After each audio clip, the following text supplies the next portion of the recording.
Elle était la femme que tous les hommes désiraient. La muse des cinéastes, le fantasme d'une génération, le symbole vivant de la liberté sexuelle. Brigitte Bardot, l'icône ultime de la France des années 60, s'affichait au bras des plus grands Vadim Gainsbourg, Beko, Sharif et tant d'autres. À chaque apparition, elle enflammait l'écran, les plateaux, les cœurs. Et pourtant, dans cette danse effrénée d'affection et de rupture, il y avait une vérité moins éclatante que les projecteurs. Aucun de ces hommes n'est jamais resté.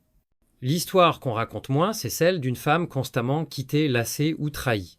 Derrière les regards brûlants et les caresses médiatisées, il y avait des silences lourds, des absences répétées, des mots qui blessent. Chaque relation était un feu de paille, aussi intense que fugace. Et Bardot, malgré sa beauté divine, finissait seule.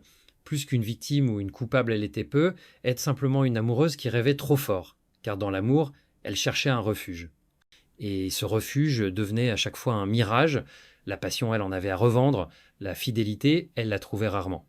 Et au fil des années, ce mythe de liberté s'est effrité, laissant place à une femme blessée par l'inconstance de ceux qu'elle adorait.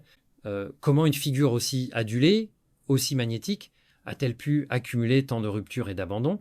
Pourquoi ceux qu'elle aimait le plus sont aussi ceux qui l'ont quittée sans jamais se retourner? Pour comprendre ce paradoxe déchirant, il faut revenir à l'origine. Avant les hommes, avant les films, avant les scandales. Il faut retourner à l'enfance de Brigitte Bardot. Avant les flashs, les studios et les passions étourdissantes, il y avait une petite fille aux cheveux blonds, cendrée fragile, comme une porcelaine, enfermée dans un appartement cossu du 16e arrondissement de Paris. Brigitte Anne-Marie Bardot, fille d'une haute bourgeoisie française, naît dans un monde de codes stricts et de sourires figés. Chez les Bardot, tout est apparence. Le silence est d'or l'émotion, une faute de goût. Les étreintes sont rares, les regards froids, les attentes immenses. Son père, Louis Bardot, est un industriel rigide, patriarche distant. Sa mère, Anne-Marie Mussel, est bien plus qu'une mère, elle est une surveillante, une metteur en scène, une femme qui rêve de réussite par procuration. Elle façonne Brigitte dès l'enfance comme une œuvre à exposer. À peine âgée de 7 ans, Brigitte est inscrite à des cours de danse classique, poussée à exceller, à séduire, sans jamais déborder. Chaque faux pas est une trahison, chaque larme un échec. Ce que le monde verra plus tard comme une grâce féline n'est en réalité que la conséquence d'années de discipline étouffante et d'un amour conditionnel. Elle grandit dans une maison pleine de porcelaine, mais vide de chaleur. La tendresse n'a pas sa place, le pardon non plus. Ce vide affectif Brigitte l'absorbe comme une encre noire dans ses veines. Elle en tire une mélancolie sourde, une hypersensibilité qui marquera toutes ses relations à venir. Très tôt, elle apprend à jouer un rôle, à cacher ses blessures derrière des sourires parfaits, à séduire pour exister. Elle comprend sans qu'on le lui dise qu'elle n'est pas aimée pour ce qu'elle est, mais pour ce qu'elle incarne. À l'adolescence, elle devient une beauté à couper le souffle, mais cette beauté, au lieu d'être un don, devient une malédiction. Les regards se posent sur elle comme des projecteurs brûlants, jamais comme une lumière bienveillante. Elle est vue, admirée, mais rarement comprise. Sa solitude commence là. Cette enfance que certains auraient qualifiée d'idéal est en vérité une cage dorée. Une prison où l'amour est une monnaie d'échange, la réussite une obligation. Une prison d'où elle tentera de s'évader toute sa vie, en aimant trop, en vivant trop fort, en se perdant dans les autres, pour oublier qu'elle ne s'est jamais vraiment trouvée. Et lorsqu'un jour les caméras s'allumeront, Brigitte Bardot ne jouera pas un rôle, elle rejouera sans le savoir la tragédie de son enfance, celle d'une petite fille qui crie en silence pour être enfin aimée. Lorsque Brigitte Bardot pose pour la première fois devant l'objectif du magazine, elle n'a que 15 ans. L'innocence au bord des lèvres, le regard déjà fuyant. Elle ne sait pas encore que cette photographie publiée en couverture sera l'ouverture d'un destin fulgurant et d'une chute tout aussi vertigineuse. Très vite, elle est repérée par Roger Vadim, un jeune scénariste ambitieux. Il voit en elle plus qu'un visage, un pouvoir de fascination brute sauvage indompté. Il tombe amoureux. Il l'épouse. Et surtout, il la filme. En 1956 et Dieu, Créa la femme bouleverse le cinéma français. Bardot y incarne Juliette, une jeune femme libre, sensuelle, provoquante à l'image même de ce que la société refuse encore d'admettre chez les femmes. Le scandale est immédiat, mais c'est un scandale rentable. Bardot devient en une nuit la figure d'un érotisme nouveau, d'une féminité assumée, presque insolente. Elle traverse les frontières. À Rome, à Londres, à Los Angeles, on prononce son nom comme un sortilège. Elle est bébé. 2 lettres qui suffisent à faire frémir la planète. Les réalisateurs se battent pour la voir. Les journalistes la traquent. Les photographes la cernent.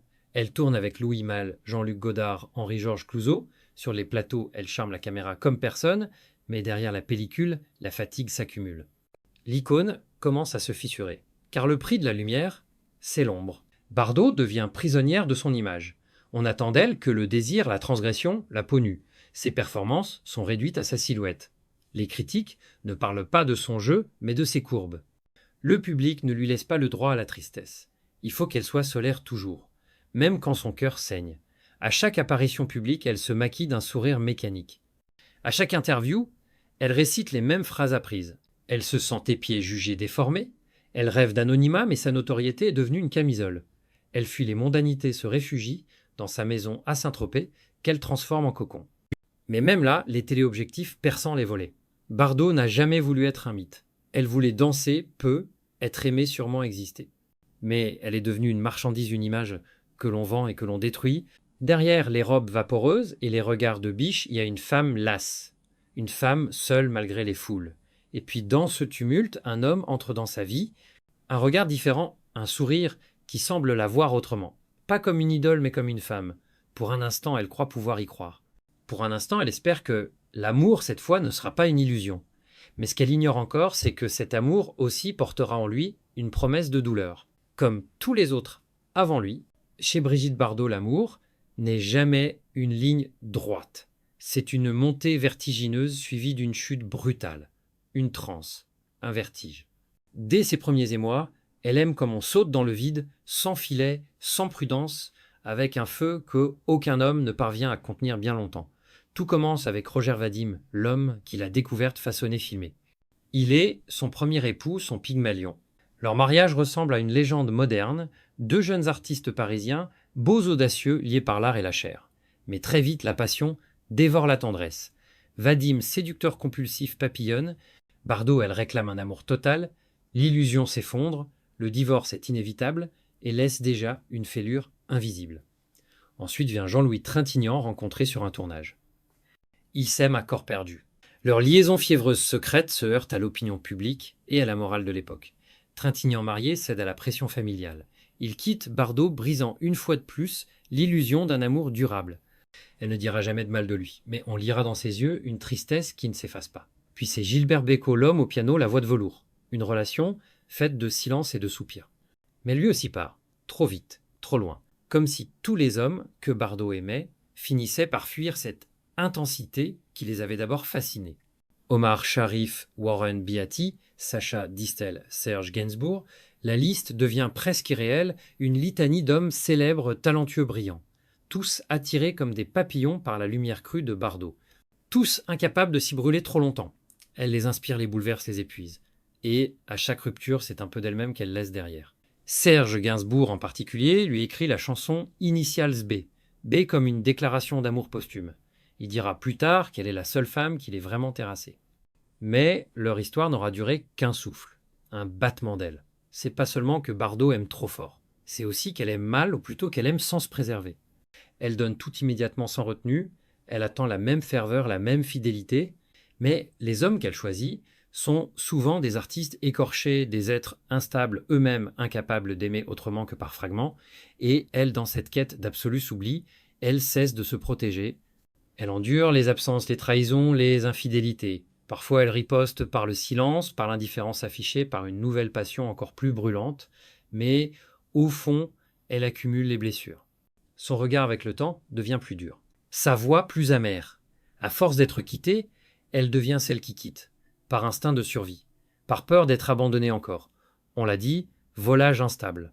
On l'accuse d'infidélité.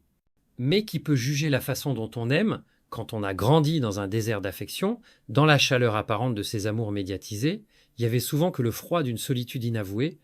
Bardot l'idole, la femme libre, n'était qu'une amoureuse perdue dans le vacarme des promesses non tenues.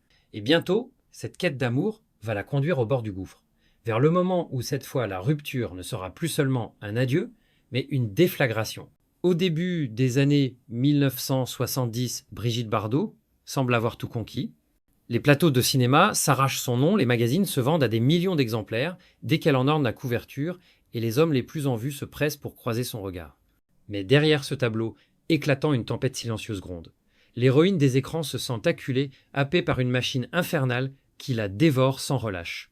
Chaque histoire d'amour qu'elle espère absolue se brise sur les récifs de la réalité. Roger Vadim est parti depuis longtemps. Jean-Louis Trintignant a repris sa route. Gilbert Bécaud, Omar Sharif, Warren Beatty, tous à un moment ou à un autre ont quitté la scène intime, laissant Bardot avec une impression de vide, comme si son cœur n'était qu'une gare traversée par des trains éphémères. Même Serge Gainsbourg, qui lui dédie la chanson Initials Bébé, n'est finalement qu'un passager de plus dans cette ronde sans fin. Pour le public, elle incarne la femme fatale toujours désirée.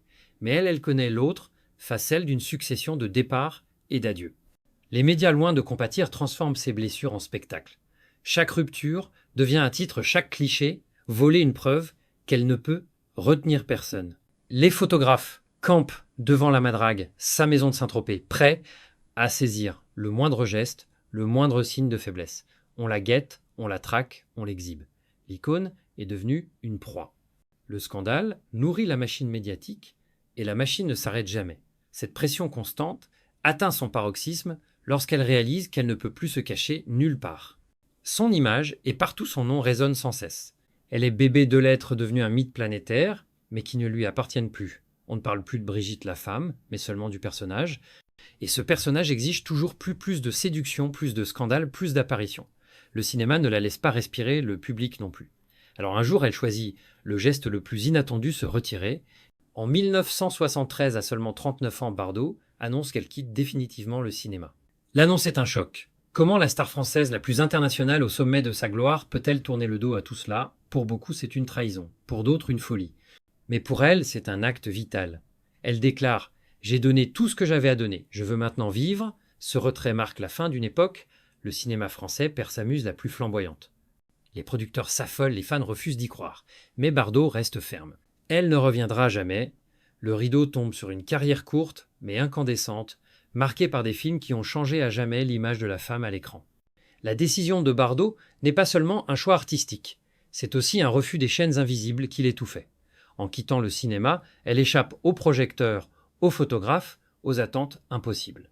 Mais elle laisse derrière elle un vide immense, un silence assourdissant. Pour le public, c'est une perte inacceptable. Pour elle, c'est la première victoire sur un monde qui voulait la posséder. Ce fracas des projecteurs, ce scandale d'une étoile qui s'éteint volontairement restera comme l'un des plus grands tournants de l'histoire du cinéma. L'icône est partie, mais le mythe, lui, ne fait que commencer. Brigitte Bardot avait quitté le cinéma pour se sauver, pour fuir la machine infernale, les faux-semblants, les blessures d'amour. Elle s'était retirée dans sa maison de la Madrague, entourée d'animaux de silence de ciel bleu. On aurait pu croire que la paix viendrait enfin l'habiter. Qu'après Les Hommes et la Lumière, elle trouverait une forme de rédemption. Mais la société, elle ne pardonne pas si facilement à ces icônes de tomber du piédestal. À partir des années 1990, Bardot fait parler d'elle non plus pour ses films ou ses amants, mais pour ses prises de position virulentes. Dans des tribunes publiques, des lettres ouvertes, des livres, elle s'en prend à l'islam, à l'immigration, aux homosexuels. Le ton est dur, tranchant, sans nuance, et la justice française finit par intervenir. Entre 1997 et 2008, elle est condamnée à 5 reprises pour incitation à la haine raciale. À chaque fois, elle refuse de s'excuser. Elle persiste, signe. « Je ne suis pas raciste, je suis lucide », dit-elle. Mais ces mots répétés avec une obstination froide font l'effet d'un coup de massue dans un pays en quête de cohésion. Le symbole de la femme libre devient pour beaucoup le visage de l'intolérance. Son nom autrefois, synonyme de sensualité et de révolution des mœurs, est désormais associé au prétoire, aux amendes, aux polémiques. Les anciens admirateurs se divisent. Certains continuent de la vénérer pour son franc-parler, d'autres ne reconnaissent plus rien de celle qu'ils aimaient. Dans les médias, Bardot devient une figure controversée, les hommages se font rares. Les journalistes évitent ses colères, les politiques prennent leur distance. Elle de son côté se mure dans un isolement farouche, ne vivant plus que pour sa fondation de protection animale qui reste le seul terrain sur lequel elle est encore unanimement saluée. Ce paradoxe est cruel, celle qui avait fui les projecteurs pour retrouver sa voix finit par être réduite à ses excès. Non plus l'actrice, non plus la femme blessée, mais la provocatrice, la condamnée, la paria des valeurs modernes. Comme si, après avoir été trahie par les hommes, elle se laissait déborder par une colère contre le monde entier. Dans ses derniers procès, elle n'a plus ni larmes, ni révolte. Juste une lassitude immense. Et une certitude, je suis seule contre tous, et cela me va. Que reste-t-il lorsque tout s'est éteint? Lorsque les hommes sont partis, que les caméras se sont tues, que la justice a prononcé ses sentences, et que le silence s'est installé comme une seconde peau? Que reste-t-il de Brigitte Bardot, cette femme que le monde entier a désiré critiquer, aimer, juger? Il reste d'abord une œuvre. Une vingtaine de films dont certains ont bouleversé le regard sur la féminité, La liberté le désire. Il reste une icône. Des images en noir et blanc devenues éternelles. Un pas de danse sur la plage, une robe qui s'envole, un regard de biche qui transperce l'objectif. Il reste aussi une révolution. Celle d'une femme qui, avant beaucoup d'autres, a osé exister en dehors des codes, qui a dit non, qui a fui ce qu'on attendait d'elle, mais il reste surtout une solitude, une douleur sourde que même la notoriété n'a jamais apaisée. Un cri intérieur, masqué derrière des sourires photographiés, une quête d'amour qui n'a trouvé que des échos vides. Brigitte Bardot est devenue malgré elle le symbole d'une liberté qui se paie chère, d'une sincérité qui dérange d'une femme que la société a tour à tour encensée et crucifiée.